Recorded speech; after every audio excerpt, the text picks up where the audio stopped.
Kevyt kiihdytys ja sitten lepakkotyylillä alas. Tai sitten kylki edellä. Tai kädet irti tangosta. Ja voltti takaperin on aina hieno. Ja nyt tulee se hurja hyppy eli etuperin voltti. Tämän kuvasi Sebastianin veli Oskar, jotta me emme olisi täällä vielä lisää hermostuttamassa. Se ei ollut siis tämä, vaan se tulee seuraavaksi.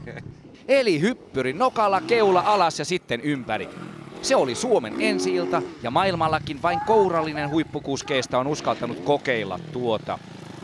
Koko ajan sun pitää olla ihan siinä kärjessä. Nyt sä hallitset etuperivoltin, muut apinoi sinua. Nimenomaan, se on just näin. Koko ajan pitää keksiä uutta, uusiutua ja olla se oma tyylisin tekemisessä. Et eihän se kiinnosta ketään, jos pitää samaa mitä muuta. Särki Salosta maailman kirkkaimmaksi freestyle motocross tähdeksi. Siinä on Sebastianin suunnitelma lähivuosille. Ja luettelepa kaikki paikat, mitkä sulla on nyt mennyt tässä vuosivarran rikki. No, aloitetaan nyt viime kaudesta, vaikka molemmat jalat katkes. Sitten polvi leikattiin pari kertaa. Sitten tänä kautena mä kävin viime viikolla ranneröntgenissä.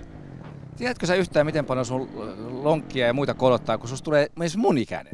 Meidän alakerrassa asuva mummo on luvannut, että mä saan lainata rollaattoria sitten vanhoille päiville. Ei ongelmaa.